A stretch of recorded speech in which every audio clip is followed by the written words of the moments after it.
Bonjour, bonjour, mbote, mbote, mes bien-aimés dans le Seigneur, napesi bino bandeko na nga mbote na kombo na Yesu Kristo. Esengwa kozala liboso na bino susu lelo, bandeko na nga pona pesa bino ba message oyo nzamba pesa kinga. Donc suite ya message oyo nauti ko pesa oyo eleki, oyo nzambe apesi ngai livre, alakisi ngai livre moko e akomaki makambo na kati ya livre wana. Siko makambo wana nzambe akomaki na kati ya livre wana yango na ye nango lelo. Naye kopesa biso na lobaki eza makambo mibale eza très important oyo fona pesa d'abord na peuple ya nzambe po bayeba peuple congolais bayeba makambo wana oyo nzambe akomaki na kati ya livre.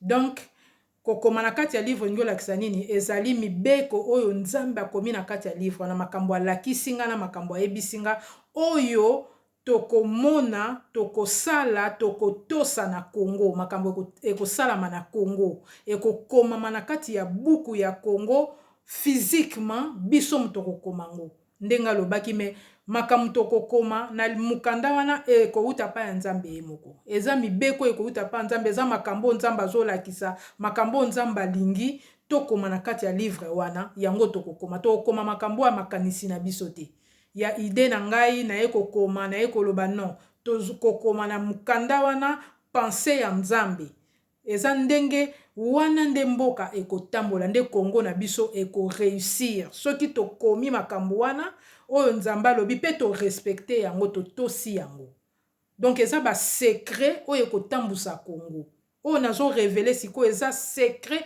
oyo ezalaki na motema ya nzambe oyo nzambe ye moko ayebaki nzambe ye moko abongisaki po Congo na biso ebonga ekende liboso abimiseli biso yango.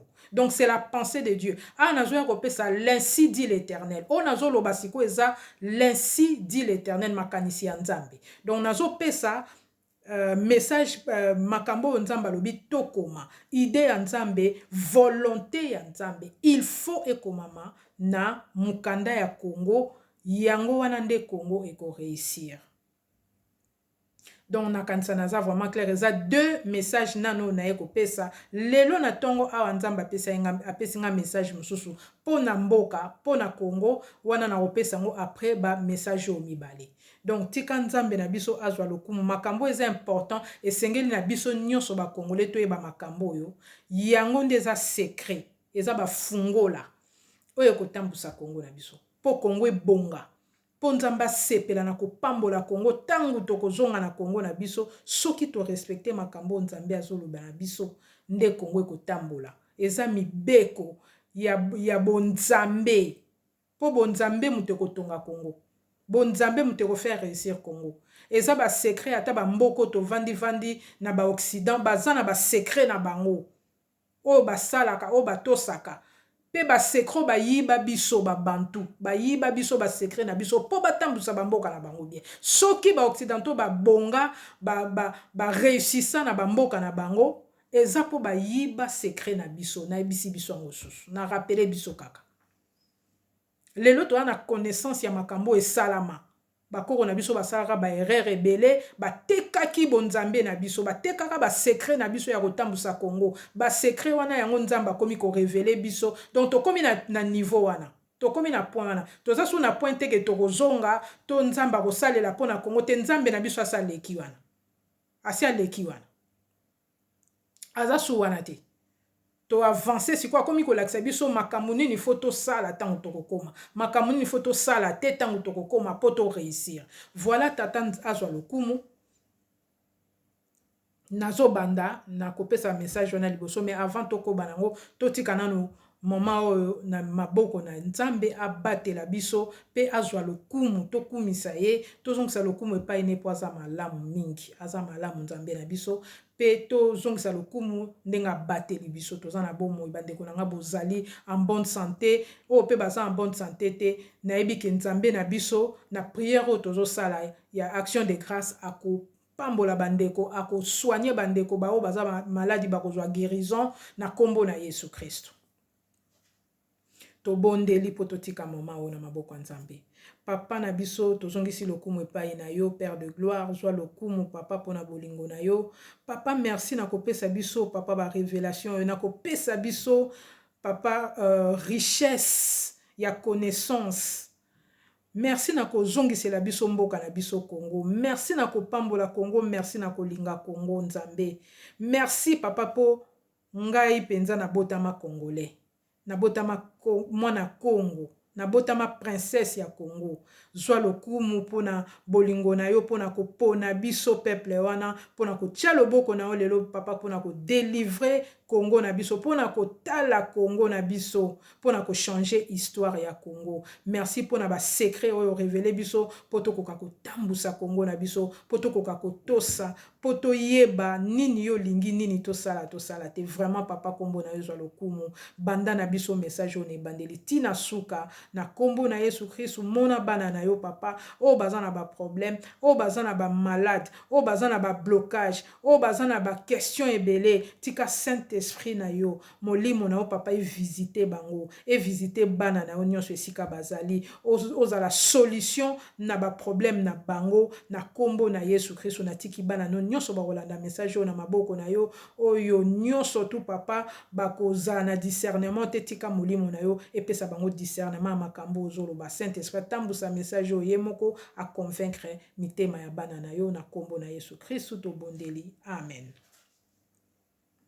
Donc voilà mes bien-aimés dans le Seigneur, dans ce côté na message nzamba l'accent mes bien-aimés dans le Seigneur, message nzamba la kisinge za munene, eza tellement puissant et kamusingai na tanga ki yango na maloba nzambe na livre Malachi et tout au côté na parole de Dieu, mais so tozotanga makambo so tozokanisa ekomama kaka me nzoka makambo ekomama eza ya biso ya solo boyoka makambo nzambe alakisinga boyoka makambo nzambe yebisi biso tosala te na makambo nzambe yebisi biso tosala na makambo oyo ba conséquences oyo ekokomela biso ba conséquences eza grave bandeko bolanda message oyo bokabola yango po eza makambo oyo kosalama na Congo na pesi bino l'ainsi dit l'Éternel na lobi euti epai na nga te euti epai nzambe bolanda message oyo bandeko na nga tolanda yango na bokebi eza important po na biso. C'est comme ça que tozangaki ko réussir na Congo po to respectaki makambo te po to yebaki makambo te mais siko mbalo génération nzamba poni to ko réussir na kombo na Yesu Christ. Congo s'est changé po nzamba poni ba oyo ya ye o ba ko tosa maloba na ye po Congo na biso ekende liboso tolanda message oyo. Mais bien aimé na lali message oyo nazo pesa déjà na bandi na message oyo papa pesi ngai le 13 ya mois ou le 13 décembre. Nalali nzamba zo lakisanga nini mais bien aimé dans le Seigneur.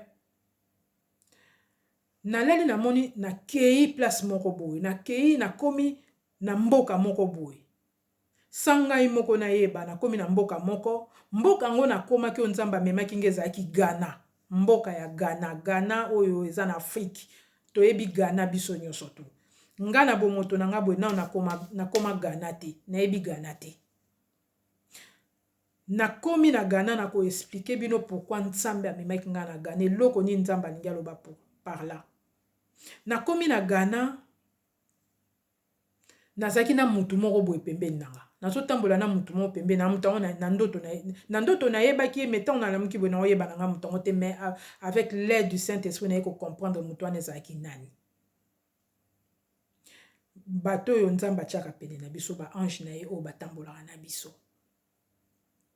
Donc na komi na mboka moko ezaki vraiment na Afrique na Ghana na koyeba keza na Ghana tant na komi sur place tant na komi wana ngana mutu wana tozo tambola tokei ti na ndako ya mwasi mo boy mwasi yango na yebaki ete na ndoto pe donc en fait na komaki kuna po nzambe mutatindaki nga vers mwasi wana ezate ke mutu na yebaki to mutu ya famille na nga to camarade te na yebaki ete mais aza mwasi moko ya africaine ya Ghanéenne oyo nzamba tindaki nga epa na ye tokomi epa mwasi wana tokoti na lopango na ye tokuti mwasi yango kande ezaka na Afrique na mwa libanda na ye mwa veranda na ye aosala misala na ye azosala vraiment misala azosukola basani azolamba boyebi kande biso bamama africaine tozalaka tokokaka kosala misala ebele à la fois donc azosala misala asali koto asala vraiment très occupé ye moko aosala misala na ye azalaki vraiment na kati ya misala na ye biso sikoyo toye ntango toye ayambi mpe biso mwasi yango apesi biso mpe bakiti ngana mutu wana tovandi Tant tovandi sikoyo ngai sikoyo nabandi koloba na mutu na mwasi yango nabandi oloba ne makambo nzamba tindenga na lobane nabandi oloba na mwasi wana nini natuni na mwasi wana na kuti occupé na tuni na lobi mama oza vraiment occupé na moni alobi na nga oui naza occupé nazo salela mobali na ngai alobi na nga bongo nazo lambela mobali na ngai nazo salela ye misala il faut na lambela ye attends faut na sala misala nyoso ndaku ndenge kaka ezalaka donc ndenge ka biso ba mama to sala ndenge na lobi une femme ya ndaku une femme ménagère une femme soumise. C'est ce que j'avais compris par là. Et là, on dit une femme soumise à son mari. Pour attendre les biso penza, azo salela, azo sala pour na mobali nae. Donc azo lamba pour mobali na li attend, azo sala mobali pour mobali na sepela, donc azo sala misala ya mobali nae. Pour na mobali nae alia attend a sepela. Nde biso ba mama to sala pour ba mobali na biso ba sepela ba lia attend.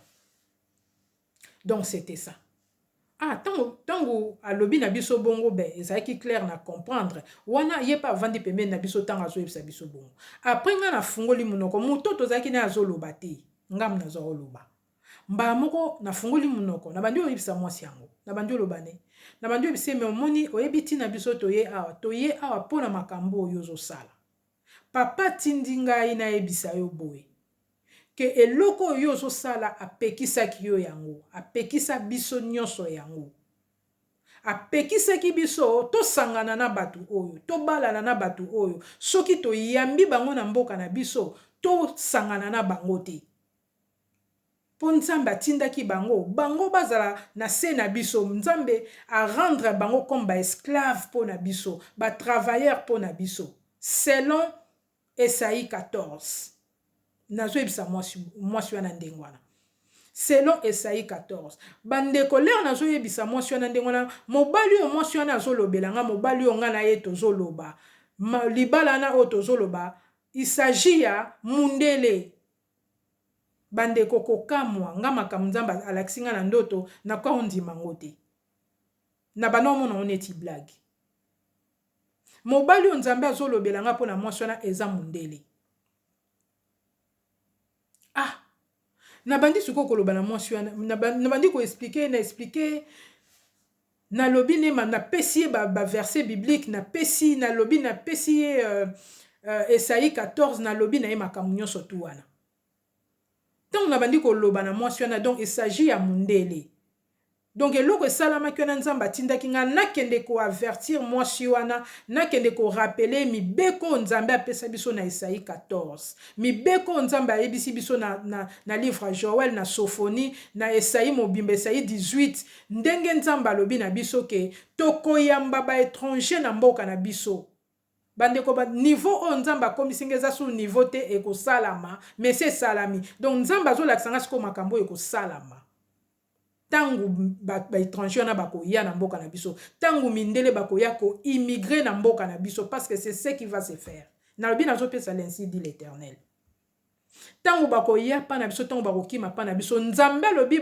tokozwa bango na bandako na biso soki totangi Esaïe 14 tokozwa bango lokola bato ya misala na biso tokozala soumis na bango lisusu te donc nzambe aboyi catégoriquement to se soumettre na mindele nzambe aboyi catégoriquement to sangana na mindele donc to former ba couple nzambe aboyi yango pourquoi puisque semence oyo ekobota wana eza semence oyo ekobundisa biso ba Ismaël ba robima wana histoire mais bien aimé dans le Seigneur soto tosi likambo te histoire ya Israël na captivité ekobandela lisusu pona buzoba na biso soto sali buzoba wana ya kotosa te ya kosangana na ba étranger ba Ismaël ba robotama tokozongana esclavage lisusu tokozonga na captivité tokomibimisela bitumba toloba teke nzamba alobaki te soki Ismaël abotamaki eza po Sarah azaki sage te kote wana ye mutu apesaka Abraham na Agar po babota Ismaël akomaki impatiente ya kozela Isaac atosaki te eloko moko ezalaki wana mobeko moko ezalaki wana batosaki yango te ebimisaki race wana yango lelo nzambe azoyebisa biso likambo na kobomba ngo na kobomba ngo mpona nga te mpo eza ya bakongole nyonso eza ya baafrikain nyonso nzambe amemi nga na Ghana eza mpo alakisa ngai ke Afrique mobimba nzambe azodelivra ngo nzambe azo délivrer Afrique mobimba et Afrique mobimba il faut baza na connaissance ya likambo mpona kopesa yango mpe na balangue en tout cas na koluka même mutu alobaka anglais même bana na nga balobaka je sais pas soki bakozala na courage ya koede nga mpona koloba anglais ya kitoko mpo bapesa message faut topesa yango na balangue nyonso yango mais bien aimé dans le Seigneur yo mutu olobaka anglais yo mutu oza makasi na monoko mosusu yo mutu oza makasi na soki baportugais ou bien soki monoko nini oyo ya biso naza soki eza kaka anglais na français na portugais peut-être na kanisa minoko toza nango kuna pa na biso yango wana minoko national quoi à part ba dialecte na biso bosunga mais bien aimé dans le Seigneur oza na voisine tala nzambe azolakisa nga Ghana oza na voisine ya Ghana voisin ya Ghana ya Camerounais ya Nigérien Afrique mobimba eza mobeko oyo nzambe apesi eza po to réussir bandeko toyoka message ndoto oyo tina suka makambo nga na monaki ntango na bandi koyebisa mwasi wana ndenge wana na bandi namemie na liloba nzambe namemie bandi korapele makambo nzambe ayebisaki biso tosala te oyo ekomama oyo ekobundisa biso oyo ekoya kozongela biso ba retour mais bien aimé dans le Seigneur mwasi wana azalaki tellement kotremble liboso ya mundele wana soki akanaka mundele na vie na ye abosani mibeko ya nzambe nga nayebi te azalaki tellement soumise na mobali donc mobali wana aye susu mundele wana aye su komanipule amati na mutu na ye akomi komanipule lisusu maka donc azalaki na mo lisusu te ozomonaki akomaki na servitude ya mundele wana azotremble ntango mwasi atremblaka bongo toyebi biso basi toyebi so mwasi azotremble bongo sikoyo azotremble liboso ya mundele nzambe azalaki mécontent nzambe azalaki na kanda bandeko boyoka makambo esalami ntango nazoyebisa mwasi wana ndenge wana mwasi wana atelemi donc aboyi koyoka makambo na bandaki koloba tina suka aboyi koyokela ngai donc oyebi soki ozoloba na mutu likambo aza na ye d'accord te atelemi akende na ye atelemi na bandini kosala mosala na ye donc atiki biso tovandi anéglige makambo nga na bandaki koloba na ye atelemi me bien aimé atelemi akei na ye apusani mwa pembeni wana abandi na ye kosala mosala na ye a continuer soka bande osala nini soki eloko nini mais bien aimé dans le Seigneur na moment wana nga natikali na mutu avanda pembeni na nga totalani na mutu yango na telemi sikoyo na vandi sikoyo nazotala mwasi yango étonné po aboyi koyoka aboyi donc azaki déjà lié na mobali wana donc ezomonana ke awa soki nzambe asali grâce te mwasi oyo aotosa te aoyoka na ye te mbala moko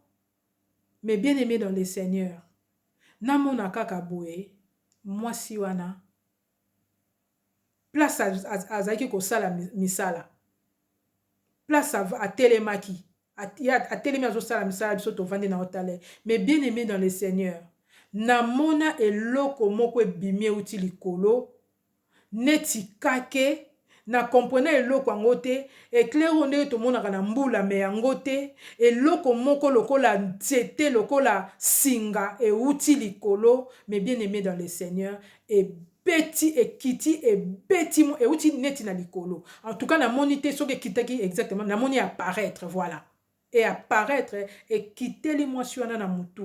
Mes frères et sœurs, et beti mwasi wana na mutu puisque agangaki asimbi mutu. Mes frères et sœurs na moni mwasi wana bambani na se aganga bambani na se. Boyebi nde tomonaka mutu akufaka en tout cas na ete so bandeko bosi bomoni mutu ndenga akufaka na misu boye ntango azokata motema nga na viva eloko wana na ndoto.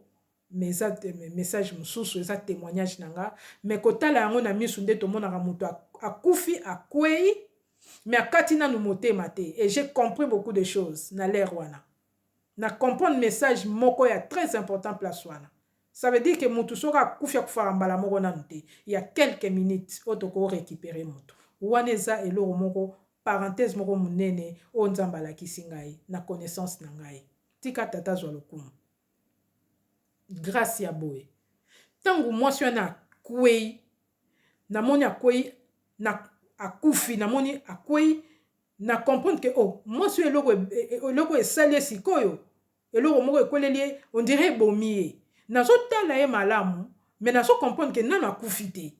Mes frères et sœurs le tonga nazotala nazokamwa nga na moto wana makambo nini ekomeli ye nde namoni mwasi wana sikoyo ndenge ezalaka sikoyo pu akiti mutunda akufi. Donc j'ai compris que il y a quelques minutes epesamaka na biso bato avant tokata motema complètement. Mais bien aimé dans le Seigneur, moi, je suis à kati motema complètement. À koufi. Mais bien aimé dans le Seigneur, na qui somme mon andoto oyo, na qui somme mon message oyo. Oh, eza clair. Mes frères et sœurs, nzamba zo ebisanga na moment wana. Nzamba zo ebisanga na moment wana. Kanda na ngai likolo na ye. Kanda na ngai po aboyi koyoka, boyi kotosa mibeko na ngai. Ngai ne mout na frappé de mort. Eza punition o na ko infliger na mwana nyonso tu o ya ko yokela ngai te. Na Afrique mobimba, eza mobeko ya Afrique mobimba. Pona bimisi bino na boumbu na bango. Bokoki kozonga na boumbu na bango te. Donc mwasi oyo atosi mibeko ya Nzambe te. Donc Nzamba frappé de mort. A joué punition Nzambe sur place. Mais bien aimé dans le Seigneur, mbala na sutu ki na lamu ki na pongi. Eleke lingai. Ngai eleke lingai. Na koki koya te. Ngai ndenge bomona ngai ndeko na bino bona kokosela Nzambe makambo. Na koloba histoire mona ebi atate soki wuti wapi. Na ko monter histoire ya boye. Tona kosela, tona bakisela Nzambe likambo. Na banga Nzambe. Makambo na oyebisa bino mes frères et sœurs, so bino bondimi na bino ngotenga na ndimia. Pe na otosango. Makambo na oyebisa bino eza vrai, eza makambo nga na moni. Na vivre ngo na ndoto. Nzamba pesi ngai, donc apesi ngai message na ye mobimba. Et tango apesi ngai message o mususu elandi o na kopesa Nzamba lobi na nga bokoma yango. Eza nalobaki na message oyo tu leka bandeko botala message oyo tu koleka po o eza suite po bo comprendre. Toko koma yango na livre wana o Nzamba pesaki. Ezali na eza na kati ya constitution ya Congo, eza mobeko. Constitution eza mibeko ya mboka. Mibeko ya mboka epesamaka na Nzambe. Totosaka mibeko ya Nzambe. Ndenge totangaka mukanda oyo Bible, makambo Nzamba pekisa na kati ba commandement ya Nzambe. Ndenge moko Nzamba pesi biso livre na biso ya Congo o tokokoma mibeko na biso na kati. Mibeko wana ezali secret, ezali clé ya mboka. Po mboka etambola. Po mboka ekende liboso. Nzambe a insisté et azalaki clair. Nini conséquence ya mwasi wana ekomelaki mwasi wana ezalaki liwa na misu na biso tomoni ndenga kwei ndenga kati motema. C'est place Nzamba lobi na nga eza ye muta frappé. Donc mutu oyo akotosa Nzambe te akozala frappé de mort. Mutu oyo akokende kosala likambo Nzamba boyi. Ndenge tozozonga na Congo. Mibeko Nzamba pesi. Mes frères et sœurs na yebisa bino Nzamba pesi nga mibeko ebele ya Congo. Ayebisi nga ba secret ebele ya Congo. Na opesa ngo malema ndenge Nzamba zo a permettre ngai. Eza poto yeba. Eza po Congo réussir. Conséquence nango yango wana. Nzambe ko frapper de mort. Eza kaka mort kutu ya ko kufa te ki abomi wana laksenga motion na kufi directement mort mususu ezaka punition Nzambe sécheresse. Oza bani liboso Nzambe. Oza exclu na miso Nzambe. Ndeko nanga madame kutu Nzambe a frappé motion de mort que a bannir ye. So Nzamba o mono souté. Nzamba zo pambolo souté. Nzamba yebi o souté. Donc eleki na liwa. Eleki liwa. O lela liwa. O sengi liwa liwa ezo yate. C'est ça la mort. Ce qui Nzamba zo parler de mort, c'est ça. Donc, aux allez exclure la mise sur Nzambe. Makamno nyo se koufi. mort physique et spirituelle. Eloko nzambe alakisenga clairement yango wana mobeko wana yango ekomami deja na likolo nzambe asa komi yango biso toko exécuter yango na se o nyonso nzambe bando yebisa biso to bando koma na mukandana et toko respecter yango so to respecter mibeko ya nzambe nde Congo na biso ekotambola nde Congo na biso eko réussir. Il y a des secrets o toyebaki te mes bien-aimés dans le Seigneur yango esala biso mabe yango ekoza biso tort. Nazo pesa bino message mususu mais bien aimé dans le Seigneur o elandi boko comprendre makambo comme la biso na Congo. Eza ba secret o ebombana. Makambo biso to yebaki te, toza na biso to botami na biso to kuti makambo ebele ebele ba koko na biso ba salaki ba dégâts ebele. Ba salaki ba erreur ebele yango memaki biso na bokangami et memaki biso na esclavage. Mbalo to sa ba erreur wana te. Pe nzamba otambola na bata berrer te. Nzamba otambola su na bata berrer te. Nzamba disposer mitema. Nzamba loba na nga na ndoto. Awa loba na nga na rendre yo capable. Ya otosa. Est-ce que toyebi mes bien-aimés dans le Seigneur que otosa ezara grâce. Otosa nzambe. C'est une grâce. Ngane o comprendre ngo. Donc so na moni mutu so atambola na masumu, akokaka ne kotika lisumu wana te banda lisumu wana kanga so atiki ngo lelo lobi akoite eza nzambe mo mto salo grâce wana te. Azolinga nini azolinga yo luka e makasi. Po atindela au Saint-Esprit alongola ona likambo wana. Donc so que arrivé kotika lisumu moko boye, c'est la grâce de Dieu. Eza don, c'est une grâce. Nzamba sali yo grâce. Aloba na ngande ngwana e na kumisi nzambe po soki nzamba sali o grâce wana obiki soki o respecter zo tambola ka na nzambe amna yo nous parlons de la vie éternelle amna yo ebiki eza ndenge nini eza lokola nzambe endurcisaki motema Pharaon so nzambe endurci motema na yo kufa eza liboso na yo soki ka nzambe mo mutakangi motema no donc avouer yo déjà avouer yo na liwa. Donc sort na yo eza liwa. Azo tinda yo nde na liwa. Ye moko.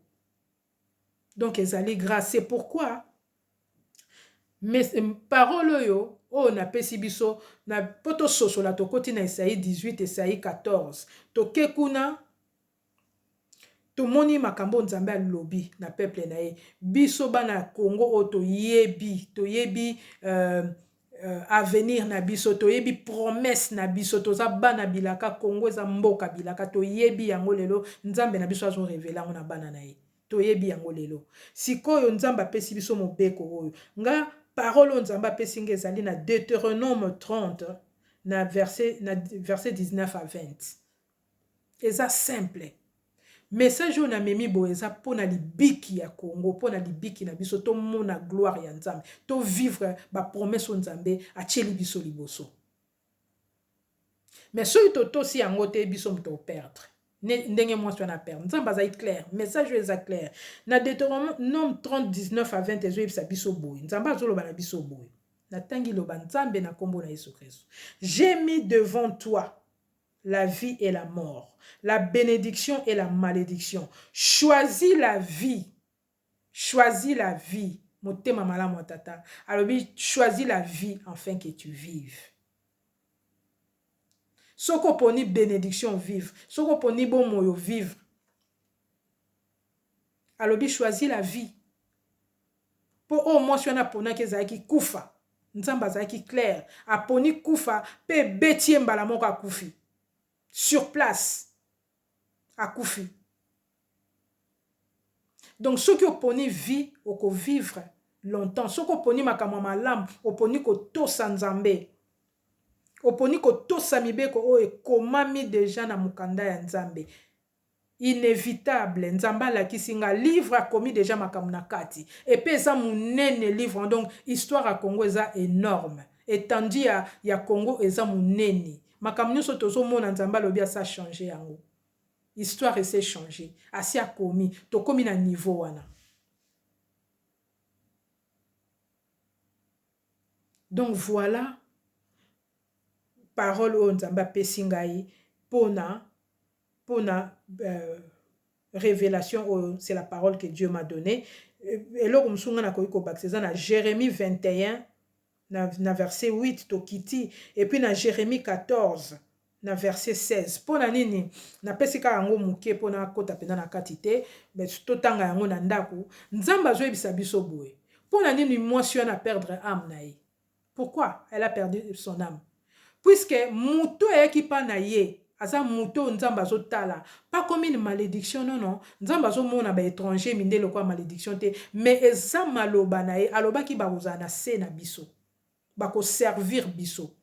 Esaïe 14 ebisi biso bongo clairement. Donc comme nzambe asa alobaki bongo, mwasi wana a changé idée ya nzambe, a changé mobeko ya nzambe ye moko, a sali makambo au contraire na o nzambe alobaki, e bimi lokola désobéissance. Et mutu wana mundele wana oya yaki kokomisa mwasi wana na situation wana, yende influencer mwasi wana, yende amemi na nzela na yende mwasi wana kufaki.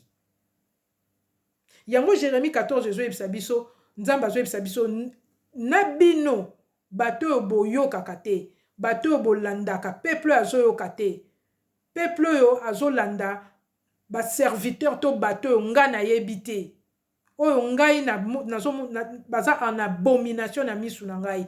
Nalobi bien que bato wana mindele wana ba étranger na baza en abomination te. Ça c'est l'histoire on par rapport à ba faux prophètes, mais c'est un exemple que je prends. Mais na Jérémie 21 to bande na verset 7 to kiti 8 to remona ke nzamba so lobela peuple, un peuple oyo lia pona nzela ya malamu aponi nzela ya mabe. Nzambe muta permettre étranger nyonso ya na mboka na biso, c'est lui-même. Nzambe na bomoi mokeli na nyonso, c'est lui qui a décidé ainsi avant biso to ya na mokili. Mais alobaki tangu bakoya azana mibeko ya che, azana volonté oya lingi sala mabongo. Donc biso to kopona toko sala makambo nzamba lobi o biso to lobite. Et makambo na so yebisa biso, l'ainsi dit l'Éternel on apesi eza ya kala mingi te, to komona ona mbulo tozo kota makambo obanda. Nzamba pesi ngai moi exact te, mais ayebisa yenga lobaki na nga pona ane oyo ke makona ngai ekozala mboka wana. Nayebi ke nzamba azosala makambo, tozala attentif, to se repentir déjà na makambo ebele, to longwa na biloko ya mabe ebele, to se repentir mes bien-aimés dans le Seigneur. Tozala pe na prière makasi po banguna bazoluka biso makasi titokoma. En tout cas makasi boyebi pourquoi banguna bazoluka biso makasi. Po nzamba pesa nga parole moko na début année alobaki na nga na année oyo. So tokomi na suka ya année oyo. Mutu amabe nyonso, bandoki, batamisala mabe, batu nyonso bazotambola mabe, batu nyonso bazotambola contre volonté ya nzambe, batu nyonso batosaka nzambe te, bango nyonso baza na groupe moko. Bato bazosalela mokili, bato bazosalela diable, bato yo baza na misala mabe, ba occultiste. Batu nyonso bazo combattre œuvre ya nzambe. Batu wana nyonso tu na fait ya année oyo ba olekate. Ba olekate na ndenge nini? Pas seulement physiquement, mais spirituellement. Donc musala na bango. Ce que je vais dire par là, que musala na bango est sili. Donc voilà, mes bien-aimés dans le Seigneur, na komi na nga pe na suka, na oki moi na personne na nda couleur à classe sili. Nzambe na biso azwa lokumwa pambola bino mes bien-aimés dans le Seigneur. Nazo landisa message au mususu po ezape assez moulayi. Vraiment nzambe na biso tata zwa lokumu to partager message au bandeko na ngai, to négliger makambo nzambe azoloba na biso te. Nzambe alobaka na esika bato ebele te ya ba 1 million de personnes. Nzambe apona kaka bisika na ye ya mukie ya bato mikie neti biso po aloba po vérité bima. Mwinde zalaka esika kako bato ba négligeaka nde bisika mwinde zalaka. Papa pambola basali na ye nyonso na bénir bino, na bénir bana nzambe na ningi bino na bolingo tata nzambe. À très bientôt na message ezolanda. Au revoir mes bien-aimés dans le Seigneur.